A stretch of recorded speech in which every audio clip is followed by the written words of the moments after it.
అందువల్ల ఆనాడు మొత్తం నిజంగా వెంకయ్యనాయుడు గారు, ఇంద్రసేనారెడ్డి గారు, బీజేపీ నాయకులు వీళ్ళంతా కూడా ఆయనకి ఎన్టీఆర్ గారు చాలా సపోర్ట్గా నిలబడ్డారు.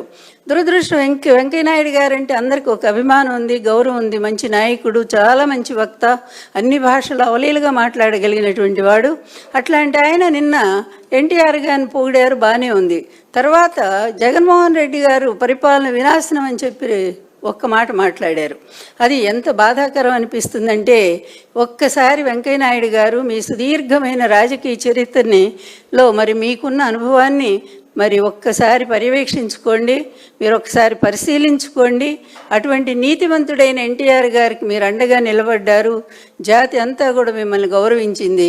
కానీ అదే నీతి మాలినటువంటి ఎన్టీఆర్ గారిని అన్యాయంగా దించినటువంటి చంద్రబాబు నాయుడిని వెనకేసుకొని మీరు అతని స్నేహం చేస్తూ అతనితో చేయగలిపి, అతనితో గొంతు కలిపి మీరు ఈరోజు జగన్మోహన్ రెడ్డి గారిని విమర్శిస్తూ ఉన్నారు.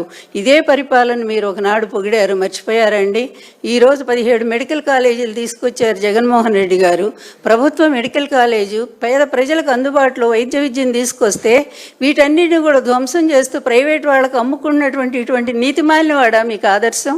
ఇటువంటి నీతి లేనటువంటి వాడా, ఇటువంటి అవినీతి పరుడా మీకు ఆదర్శం చెప్పుకోవడానికి? వెంకయ్యనాయుడు గారు దయచేసి ఆలోచించండి. మీరు ఒక చురక వేశారు నిన్న, బాగానే ఉంది అది. ఎందుకంటే ముందు పోలవరం కట్టండి, తర్వాత ఇంకొకటి ఏదో చెప్పారు, పోలవరం, అమరావతి పూర్తి చేయండి అని చెప్పారు. ఈ రెండు ఈ జన్మలో పూర్తి చేస్తాడండి చంద్రబాబు నాయుడు? మీరు ఒక్కసారి గుండె మీద చేసుకొని ఆలోచించండి వెంకయ్యనాయుడు గారు. అదేవిధంగా ఆ రోజు 95లో మీరంతా కూడా ఎన్టీఆర్ గారి పక్కన ఉన్నారండి? లేరు కదా. చంద్రబాబు నాయుడు పక్కకి వెళ్ళిపోయారు కదా. ఎందుకు వెళ్ళారండి మరి? ఆ రోజు 84లో అంత పరిరక్షకులైనటువంటి మీరు 94 వచ్చేసరికి ఎందుకు మీరు లేకుండా వెళ్ళిపోయారండి? అక్కడ వాస్తవం ఏం జరిగింది అనేది ఒక్కసారైనా ఆలోచించారండి? నిజంగానే మీ నాయకులు గొప్పవాళ్ళండి. అద్వానీ గారు కానీ, వాజ్పేయి గారు కానీ, వాళ్ళు ఫోన్ చేసి ఎన్టీఆర్ గారికి సానుభూతి చెప్పారండి. కానీ మీరు ఒక్కరోజు కూడా ఆయన కలిశారండి వెంకయ్యనాయుడు గారు? ఇంకొక విషయం, జగన్మోహన్ రెడ్డి గారి హయాంలో ఇంతవరకు మీ మీ మీ మిత్రుడు ఎవరైతే ఉన్నారో ఈ చంద్రబాబు నాయుడు, మరి ఇప్పుడు 4 సార్లు ముఖ్యమంత్రి అయితే ఒక్కసారి కూడా మీరు ప్రాచీన భాషా కేంద్రాన్ని, తెలుగు భాషా కేంద్రాన్ని మరి ఎందుకు తెప్పించుకోలేకపోయారండి? అది జగన్మోహన్ రెడ్డి గారి టైంలో కదా.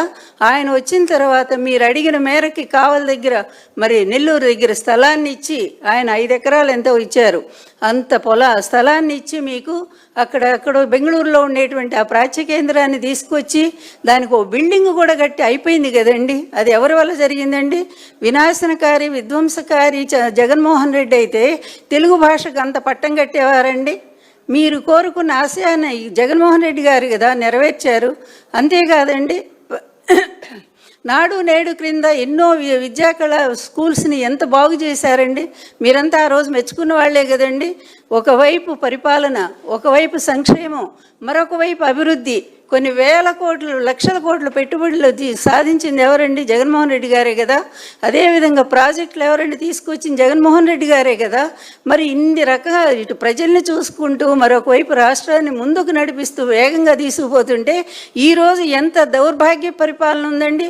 ఈరోజు ప్రతి వర్గం కూడా తిరగబడేటువంటి స్థాయి. రైతుల పరిస్థితి ఒక్కసారి చూడండి, కన్నీళ్లు పెట్టుకుని ఏడుస్తూ ఉన్నారు. మీ ప్రాంతంలోనే కదా. ఉల్లి రైతులేంటి, టమాటో రైతులేంటి, అదేవిధంగా మొన్నటిదాకా మిర్చి రైతులేంటి, అలాగే ఇన్ని రకాలుగా ప్రతి రైతు కూడా రోడ్డు మీదకి వచ్చి ఏడుస్తూ ఉన్నారే. ఇటు రైతు భరోసా కేంద్రాలన్నింటినీ కూడా మూతేసేసి వాటన్నిటికి కూడా దళారు చేతుల్లో పెట్టినటువంటి చంద్రబాబు నాయుడు మీకు ఆదర్శ నాయకుడు ఎలా అయ్యాడో చెప్పండి వెంకయ్యనాయుడు గారు. ఎందుకంటే మీరు ఆలోచిస్తారు కనుకనే మిమ్మల్ని అడుగుతున్నాం ఈ ప్రశ్నలన్నీ కూడా.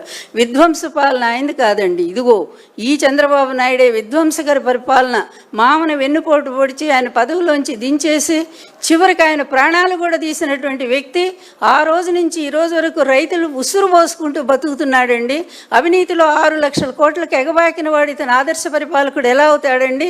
అందుకనే వాస్తవ చరిత్ర జనార్దన్ గారు, మీరు నిజమైనటువంటి అభిమానే మాకు తెలుసు.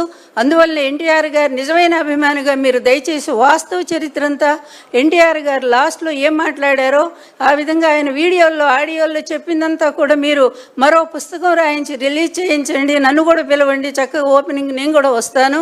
అంతే తప్ప ఇలాగ అబద్ధాలను మోసుకుంటూ ఇటువంటి మరి ఒక వెన్నుపోటుదారిని మీరు భుజాన మోసేటువంటి పరిస్థితి తీసుకురాకండి. ప్రజల్ని మళ్ళా ఇంకొకసారి తప్పుదారి పట్టించకండి. వాస్తవ చరిత్ర అనేది ఎప్పుడు కూడా చరిత్ర, అది కళ్ళ ముందు నిలబడుతూనే ఉంటుంది, మరింత బలంగా నిలబడుతూ ఉంటుంది.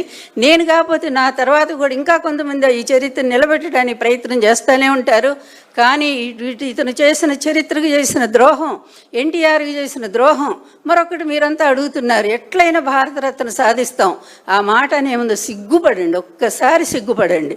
భారతరత్న ఎట్లయినా పక్కన ఎవరిని పెట్టుకోనండి, ఆ వెన్నుపోటుదారిని పక్కన పెట్టుకొని మీరు భారతరత్న సాధిస్తూ ఉంటారా? భారతరత్న వాజ్పేయి గారు ఇస్తానన్నప్పుడు వెంకయ్యనాయుడు గారికి కూడా తెలుసు.